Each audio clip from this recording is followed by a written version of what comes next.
আসসালামু আলাইকুম। আজকের বাংলা নিউজে সবাইকে জানাচ্ছি স্বাগতম। শুরুতে জানাচ্ছি বিশ্বের আলোচিত খবরের শিরোনাম।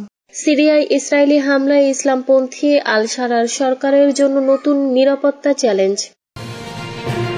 ভুল করে গির্জায় হামলা, ট্রাম্পকে জানালেন ইসরায়েলের প্রধানমন্ত্রী বেনিয়ামিন নেতানিয়াহু। যুদ্ধবিরতির ঘোষণা সত্ত্বেও সিরিয়ার দক্ষিণাঞ্চলীয় প্রদেশ সুয়েইদায় দ্রুজ সম্প্রদায়ের সঙ্গে বেদুইন গোষ্ঠীর তীব্র লড়াই ছড়িয়ে পড়েছে। রাশিয়ার তেল ও জ্বালানি শিল্পের ওপর নতুন নিষেধাজ্ঞা দিয়েছে ইউরোপীয় ইউনিয়ন। পাকিস্তানের পাঞ্জাব প্রদেশে ভারী বর্ষণে ভয়াবহ বন্যায় গত 24 ঘণ্টায় অন্তত 63 জনের মৃত্যু।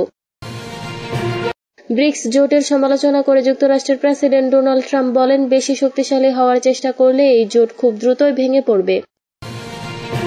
ভারতীয় এয়ারলাইন্সের উপর নিষেধাজ্ঞার মেয়াদ আরও 1 মাস বাড়িয়েছে পাকিস্তান। এতক্ষণ শুনছিলেন বিশ্ব আলোচিত খবরের সংবাদ শিরোনাম। এবার বিস্তারিত। আমাদের খবরটি যদি ভালো লেগে থাকে অবশ্যই লাইক, কমেন্ট, শেয়ার করতে ভুলবেন না।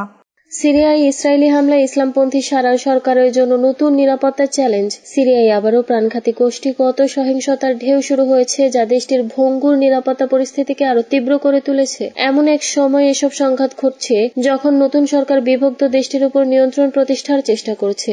গত রোববার দ্রুজ সংখ্যালঘু গোষ্ঠীর এক ব্যবসায়ীকে অপহরণের খবর ছড়িয়ে পড়ে এরপর দক্ষিণ সিরিয়ায় দ্রুজ মিলিশিয়া ও সুন্নি বেদুইন যোদ্ধাদের মধ্যে সংঘাত শুরু হয়। এটি এখনো চলছে। এরই মধ্যে গত মঙ্গলবার ইসরায়েলি সিরিয়ায় হামলা চালায়, যদিও আগে থেকেই তারা দেশটিতে মাঝে মধ্যে হামলা চালিয়ে আসছিল।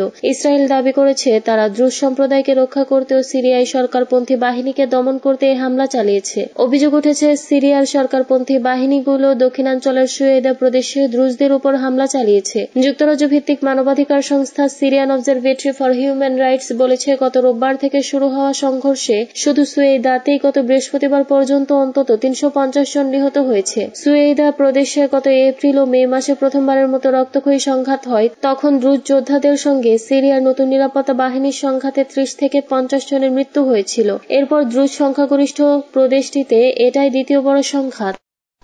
ভুল করে গির্জায় হামলা, ট্রাম্পকে জানালেন নেতানিয়াহু। ইসরায়েলের প্রধানমন্ত্রী বেনিয়ামিন নেতানিয়াহুর সঙ্গে ফোনে কথা বলেছেন যুক্তরাষ্ট্রের প্রেসিডেন্ট ডোনাল্ড ট্রাম্প। গাজার একমাত্র ক্যাথলিক গির্জায় ইসরায়েলি হামলার ঘটনায় প্রতিক্রিয়া জানাতে ফোন করেন ট্রাম্প। হামলাটি ভুলবশত হয়েছে বলে ট্রাম্পকে জানিয়েছেন নেতানিয়াহু। বৃহস্পতিবার 18 জুলাই ফোন কলের বিষয়টি নিশ্চিত করেছে হোয়াইট হাউস। ব্রিটিশ বার্তা সংস্থা রয়টার্সে খবর জানিয়েছে। খবরে বলা হয়, হোয়াইট হাউসের এক সংবাদ ব্রিফিং এর মুখপাত্র ক্যারোলিন লেভিট সাংবাদিকদের বলেন, প্রেসিডেন্ট আজ সকালে প্রধানমন্ত্রী নেতানিয়াহুকে ফোন করে গাজার ওই গির্জায় আক্রমণের বিষয়ে কথা বলেন। আমি যতদূর জানি প্রধানমন্ত্রী একটি বিবৃতি দিয়ে সম্মত হয়েছেন ক্যাথলিক গির্জায় আঘাত হানাটা ভুলবশত হয়েছে। প্রধানমন্ত্রী নেতানিয়াহু প্রেসিডেন্টকে এমনটাই জানিয়েছেন। বৃহস্পতিবার গাজা শহরের হলি ফ্যামিলি গির্জায় চালানো এই হামলায় 3 জন নিহত এবং অন্তত 10 জন আহত হয়েছেন। হামলায় গির্জার যাজকও নিহত হয়েছেন বলে এক বিবৃতিতে জানিয়েছে ল্যাটিন প্যাট্রিয়ার্কেট জেরুজালেম।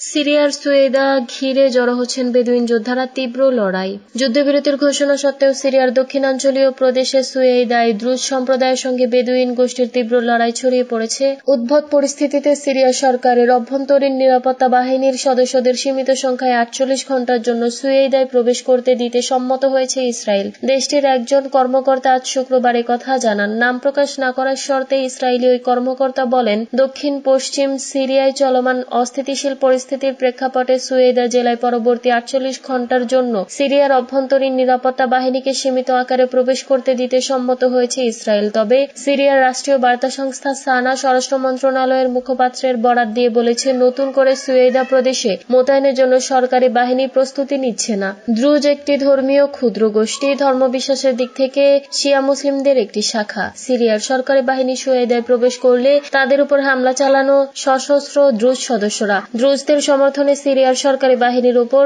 বিমান ও ড্রোন হামলা শুরু করে ইসরায়েল। এক পর্যায়ে বুধবার সিরিয়ার রাজধানী দামেস্কে অবস্থিত দেশটির সামরিক সদর দপ্তর, প্রতিরক্ষা মন্ত্রণালয় এবং প্রেসিডেন্ট প্রাসাদের কাছাকাছি স্থানে ইসরায়েল বিমান হামলা চালায়। রাশিয়ার জ্বালানি তেলের উপর নতুন নিষেধাজ্ঞা ইউরোপীয় ইউনিয়নের। রাশিয়ার তেল ও জ্বালানি শিল্পের ওপর গতকাল শুক্রবার নতুন নিষেধাজ্ঞা দিয়েছে ইউরোপীয় ইউনিয়ন। এতে রাশিয়ার প্রতি ব্যারেল অপরিশোধিত জ্বালানি তেলের সর্বোচ্চ মূল্য নির্ধারণ করা হয়েছে $47.6, যা বর্তমান আন্তর্জাতিক বাজারের চেয়ে গড়ে 15% কম। গতকাল আন্তর্জাতিক বাজারে প্রতি ব্যারেল অপরিশোধিত জ্বালানি তেলের দাম সামান্য বেড়ে $70 পৌঁছেছে। 2022 সালে ইউক্রেনে হামলা চালানো শুরুর পর থেকে রাশিয়ার উপর এটা নিয়ে 18তম নিষেধাজ্ঞা প্যাকেজ ঘোষণা করল ইউরোপীয় ইউনিয়ন। এর মধ্য দিয়ে রাশিয়ার তেল ও জ্বালানি শিল্প বড় ধরনের ক্ষতির মুখে পড়বে বলে আশা করছে ইউরোপীয় দেশগুলোর ব্লকটি। কিন্তু রাশিয়া বলছে এই ধরনের নিষেধাজ্ঞার বিরুদ্ধে তারা এরই মধ্যে এক ধরনের প্রতিরোধ গড়ে তুলেছে, তাই এটা তাদের তেমন একটা ক্ষতি করতে পারবে না। ইউরোপীয় ইউনিয়নের পররাষ্ট্রনীতির প্রধান কাজে কালাস সামাজিক যোগাযোগ মাধ্যম এক্সে লিখেছেন, ইউরোপীয় ইউনিয়নের রাশিয়ার বিরুদ্ধে এ যাবৎকালের সবচেয়ে শক্তিশালী নিষেধাজ্ঞার প্যাকেজ অনুমোদন করেছে। পাকিস্তানে বন্যায় ভয়াবহ পরিস্থিতি, 24 ঘণ্টায় 63 জনের মৃত্যু। পাকিস্তানের পাঞ্জাব প্রদেশে ভারী বর্ষণে ভয়াবহ বন্যা দেখা দিয়েছে। বুধবার 16 জুলাই থেকে শুরু হওয়া মুষলধারে বৃষ্টিতে গত 24 ঘণ্টায় অন্তত 63 জনের মৃত্যু হয়েছে। আহত হয়েছেন আরো 290 জন। দেশটির জাতীয় দুর্যোগ ব্যবস্থাপনা কর্তৃপক্ষ জানিয়েছে, বেশিরভাগ মানুষ মারা গেছেন, বাড়িঘর ধসে কেউ কেউ ডুবে কিংবা বিদ্যুৎ স্পৃষ্ট হয়ে প্রাণ হারিয়েছেন। শুক্রবার পাকিস্তান সরকার এসব তথ্য নিশ্চিত করেছে। চলতি বছরের জুনের শেষ দিক থেকে শুরু হওয়া বর্ষায় এখন পর্যন্ত পাকিস্তানে প্রায় 180 জনের মৃত্যু হয়েছে, এর মধ্যে অর্ধেকের বেশি শিশুরা। রাজধানী ইসলামাবাদের পাশের শহর রাওয়ালপিন্ডিতে বৃহস্পতিবার সরকারি ছুটি ঘোষণা করা হয়েছে। জনগণকে ঘরে থাকতে বলা হয়েছে। নদীর আশপাশের এলাকা থেকে মানুষকে নিরাপদ স্থানে সরিয়ে নেওয়া হচ্ছে। বন্যার কারণে পাঞ্জাব জুড়ে একাধিক এক্সপ্রেসওয়ে বন্ধ হয়ে গেছে, বাতিল বা দেরি হয়েছে বহু ফ্লাইট। প্রদেশটির মুখ্যমন্ত্রী মরিয়ম নওয়াজ জানিয়েছে, কিছু এলাকায় জরুরি অবস্থা জারি করা হয়েছে। তিনি বলেন, সরকার সর্বোচ্চ চেষ্টা করেছে এবং সবাইকে সতর্ক থাকার আহ্বান জানিয়েছেন। বেশি শক্তিশালী হওয়ার চেষ্টা করলে দ্রুতই ভেঙে পড়বে ব্রিক্স জোটের সমালোচনা করে যুক্তরাষ্ট্রের প্রেসিডেন্ট ডোনাল্ড ট্রাম্প বলেন, বেশি শক্তিশালী হওয়ার চেষ্টা করলে এই জোট খুব দ্রুতই ভেঙে পড়বে। শুক্রবার তিনি একথা বলেন এক প্রতিবেদনে জানিয়েছে বার্তা সংস্থা রয়টার্স। ভারত সহ জোটভুক্ত দেশগুলোর উপর 10% শুল্ক আরোপের হুমকিও দিয়েছেন তিনি। সম্প্রতি এক বক্তব্যে ট্রাম্প ব্রিক্সকে আমেরিকা বিরোধী পদক্ষেপ নেওয়ার অভিযোগ এনে জোটটির কড়া সমালোচনা করেন। তিনি জোটকে কটাক্ষ করে বলেন, ব্রিক্স নামের ছোট একটা জোট আছে যেটা খুব দ্রুতই ভেঙে যাওয়ার পথে। তাদের সভায় বলতে গেলে কেউই আসে না। এই জোট মার্কিন শুল্ক আরোপকে ভয় পাচ্ছে। ট্রাম্প আরও বলেন, ব্রিক্স যদি বেশি শক্তিশালী হওয়ার চেষ্টা করে তাহলে সেটি তাদের পতনের কারণ হবে। যুক্তরাষ্ট্র কখনোই অন্য কোনো দেশের সরকারি ডিজিটাল মুদ্রার অনুমোদন দেবে না। বিশ্লেষকদের মতে ট্রাম্পের এই হুমকি মূলত আগামী মার্কিন প্রেসিডেন্ট নির্বাচনের প্রচারণার অংশ, যেখানে তিনি চীনের প্রভাব প্রতিহত করার অঙ্গীকার করেছেন। উল্লেখ্য, ব্রিক্স জোটে বর্তমান ব্রাজিল, রাশিয়া, ভারত, চীন ও দক্ষিণ আফ্রিকার পাশাপাশি আরো কয়েকটি নতুন দেশ অন্তর্ভুক্ত হয়েছে। ভারতীয় এয়ারলাইন্সের উপর নিষেধাজ্ঞার মেয়াদ বাড়াল পাকিস্তান।